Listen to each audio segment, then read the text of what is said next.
रात का अंधेरा उज्जैन के शमशान घाट पर कफन की तरह फैला हुआ था। चिता की राख ठंडी हो चुकी थी। हवा में जली हड्डियों की गंध तैर रही थी। राजा विक्रमादित्य अपनी तलवार संभालते हुए उस विशाल पीपल के पेड़ की ओर बढ़े, जिसकी जड़ें मुर्दों की हड्डियों से उलझी हुई थी। पेड़ की सबसे ऊंची डाल पर उल्टा लटका हुआ बेताल हवा में झूल रहा था। उसकी आंखें लाल अंगारों की तरह चमक रही थीं। विक्रम ने एक लंबी सांस ली और पेड़ पर चढ़ना शुरू किया। छाल खुरदुरी थी, कई जगह से खून रिस रहा था, पता नहीं किसका। जब वो ऊपर पहुंचे तो बेताल ने अपनी गर्दन घुमाकर उन्हें देखा। उसके होठों पर एक विचित्र मुस्कान थी। विक्रम ने बिना कुछ कहे बेताल को पकड़ा और अपने कंधे पर उठा लिया। शव का वजन अजीब तरीके से हल्का और भारी दोनों लग रहा था।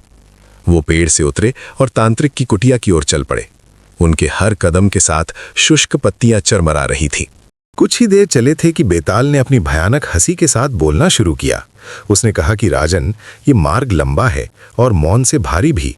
क्यों ना एक कथा से इसे हल्का किया जाए? लेकिन ध्यान रहे, यदि तुम बोले और तुम्हें उत्तर ज्ञात है तो मैं तुम्हारे कंधे से उड़कर वापस उसी पेड़ पर जा बैठूंगा। विक्रम ने कोई उत्तर नहीं दिया।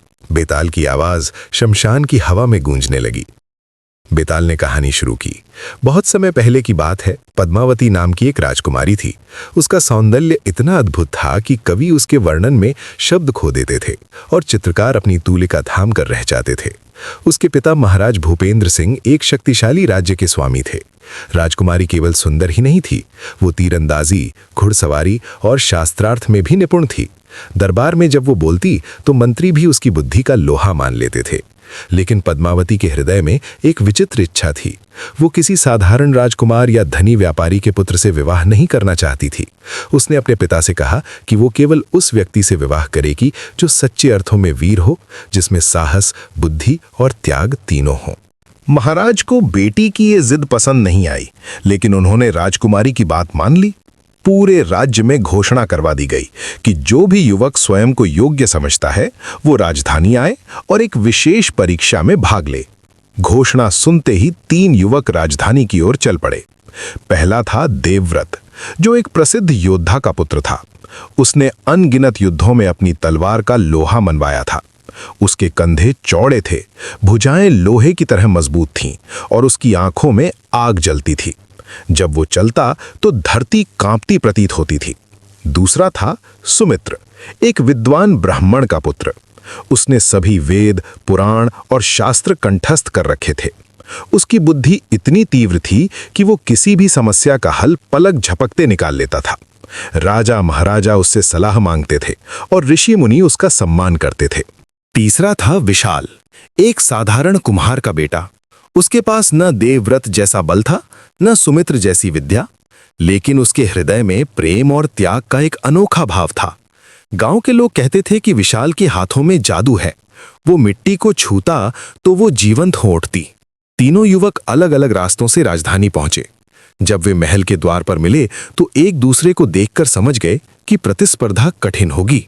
देवव्रत ने अपनी तलवार की मूठ थामी, सुमित्र ने अपनी पोथी संभाली और विशाल ने बस एक मुस्कान दी। दरबार में महाराज भूपेंद्र सिंह सिंहासन पर विराजमान थे। उनके दाहिनी ओर राजकुमारी पद्मावती एक रेशमी पर्दे के पीछे बैठी थी। उसकी छाया दिख रही थी लेकिन चेहरा नहीं। महाराज ने तीनों युवकों को देखा और बोले कि तुम तीनों ने साहस दिखाया है, लेकिन परीक्षा अभी बाकी है। कल सुबह तुम्हें एक कार्य दिया जाएगा। जो उसे पूरा करेगा वही राजकुमारी का वर बनेगा। रात भर तीनों युवक सो नहीं सके। देवव्रत अपनी तलवार धार रहा था, सुमित्र अपने मंत्रों का जाप कर रहा था और विशाल छत पर बैठकर तारों को निहार रहा था। सुबह होते ही महाराज ने तीनों को दरबार में बुलाया। उन्होंने कहा कि परीक्षा सरल है। राजमहल के बगीचे में एक प्राचीन कुआं है। उस कुएं की गहराई में एक नीला कमल खिलता है, जो केवल पूर्णिमा की रात को दिखाई देता है। तुम तीनों को वो कमल लाना होगा, लेकिन ध्यान रहे, कुआं 100 हाथ गहरा है और उसमें जहरीले सांप रहते हैं। देवव्रत तुरंत आगे बढ़ा। उसने कहा कि वो सबसे पहले प्रयास करेगा। वो रस्सी और मशाल लेकर कुएं के पास पहुंचा। उसने रस्सी को कुएं की दीवार से बांधा और धीरे धीरे नीचे उतरने लगा। अंधेरा इतना गहरा था कि मशाल की रोशनी भी बुझती जा रही थी। जब वो लगभग आधे रास्ते पहुंचा तो उसे फुफकार की आवाज सुनाई थी। सांपों की चमकती आंखें चारों ओर से उसे घूर रही थी।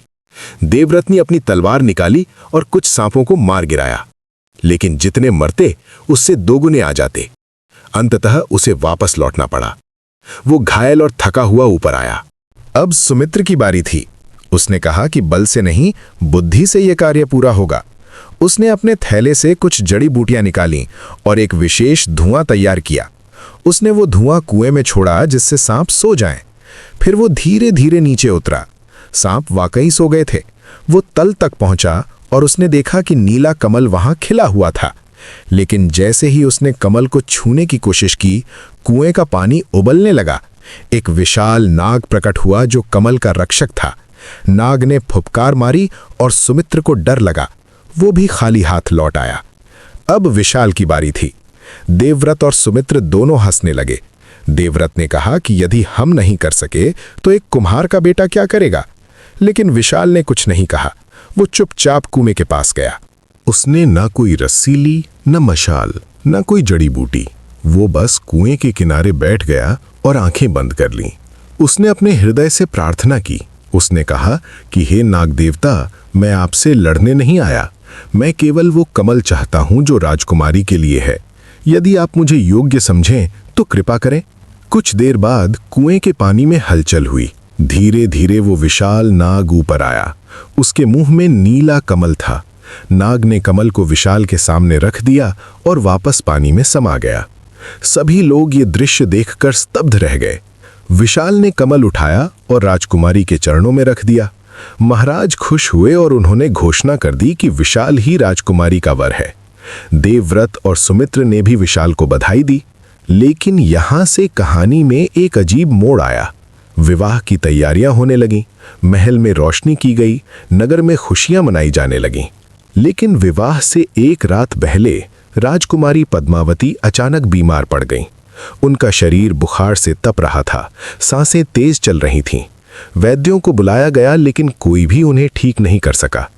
राजकुमारी की हालत बिगड़ती गई। मध्य रात्रि तक उनकी सांसें रुक गईं। महाराज भूपेंद्र सिंह फूट फूट कर रोने लगे। पूरे महल में मातम छा गया। विशाल सदमे में था। देवव्रत और सुमित्र भी शोक में डूब गए। राजकुमारी के शव को एक सुंदर शैया पर लिटाया गया। तीनों युवक उसके पास बैठे थे। हर एक अपने तरीके से उसे अंतिम विदाई दे रहा था। तभी सुमित्र ने कुछ सोचा। उसने अपनी पोथी खोली और उसमें एक दुर्लभ मंत्र खोजा। उसने कहा कि यह संजीवनी मंत्र है जो मृतकों को जीवित कर सकता है। लेकिन इसे पूरा करने के लिए 3 वस्तुएं चाहिए: एक वीर का रक्त, एक विद्वान का मंत्र और एक सच्चे प्रेमी का आंसू। देवव्रत ने तुरंत अपनी तलवार निकाली और अपनी हथेली पर घाव बना लिया। उसका रक्त एक पात्र में एकत्र हुआ।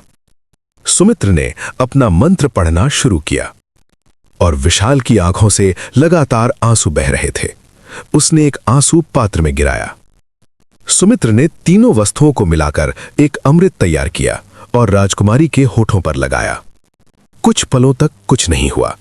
फिर धीरे धीरे राजकुमारी की उंगलियां कांपीं, उसकी पलकें फड़फड़ाईं और फिर वो खुलीं। राजकुमारी पद्मावती जीवित हो उठी। महल में खुशी की लहर दौड़ गई। महाराज ने तीनों युवकों को गले लगा लिया। लेकिन अब एक नई समस्या खड़ी हो गई। देवव्रत ने कहा कि राजकुमारी को मैंने जिलाया है, क्योंकि मेरे रक्त के बिना संजीवनी मंत्र सफल नहीं होता। इसलिए राजकुमारी पर मेरा अधिकार है। सुमित्र ने कहा कि रक्त तो केवल एक अंश था, असली शक्ति मेरे मंत्र में थी। मैंने ही राजकुमारी को जीवित किया है, इसलिए राजकुमारी मेरी है। विशाल ने कहा कि मुझे परीक्षा में चुना गया था। राजकुमारी ने मुझे ही अपना वर माना था और मेरे आंसू ही वो तत्व थे जिसने संजीवनी को पूर्ण किया। इसलिए राजकुमारी मेरी पत्नी है। राजकुमारी पद्मावती स्वयं असमंजस में थीं। तीनों युवकों ने अपने अपने तरीके से उन्हें बचाया था। महाराज भूपेंद्र सिंह भी किसी निर्णय पर नहीं पहुंच पा रहे थे। मामला दरबार में गया। मंत्रियों, विद्वानों और न्यायाधीशों को बुलाया गया, लेकिन कोई भी सटीक उत्तर नहीं दे पाया। देवव्रत कहता कि बिना बल के कुछ संभव नहीं। सुमित्र कहता कि बिना बुद्धि के बल व्यर्थ है। विशाल कहता कि बिना प्रेम के बल और बुद्धि दोनों निर्जीव हैं। दिन बीतते गए। तीनों युवक अपनी अपनी बात पर अड़े रहे। राजकुमारी ने किसी का भी साथ नहीं चुना।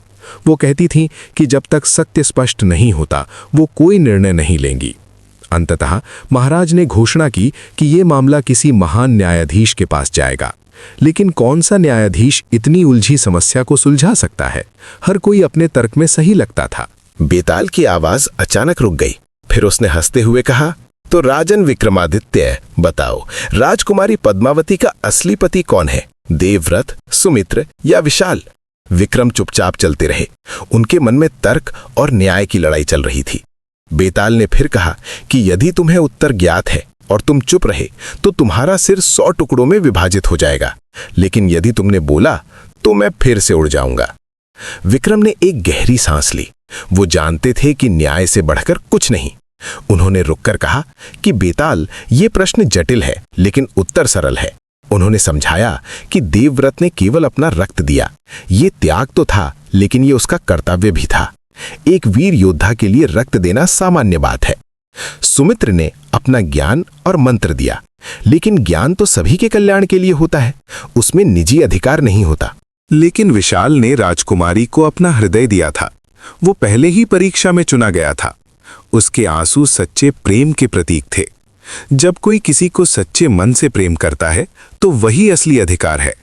इसलिए राजकुमारी पद्मावती की असली पत्नी विशाल की होनी चाहिए। जैसे ही विक्रम ने ये बोला, बेताल जोर से हंसा। वो कहने लगा कि धन्य हो राजन, तुमने सही उत्तर दिया। और एक पल में वो विक्रम के कंधे से उड़कर वापस उसी पीपल के पेड़ पर जा बैठा। विक्रम ने पीछे मुड़कर देखा। शमशान फिर से सन्नाटे में डूब गया था। उन्होंने अपनी तलवार संभाली और फिर से उसी पेड़ की ओर चलने लगे।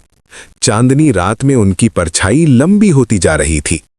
लेकिन एक सवाल उनके मन में अभी भी कौंध रहा था। क्या सच में प्रेम ही सबसे बड़ा अधिकार है? क्या बल और बुद्धि का कोई मूल्य नहीं? और क्या बेताल की ये कहानियां केवल मनोरंजन है या इनमें कोई गहरा संदेश छिपा है? उत्तर मिलेगा दूसरे अध्याय में।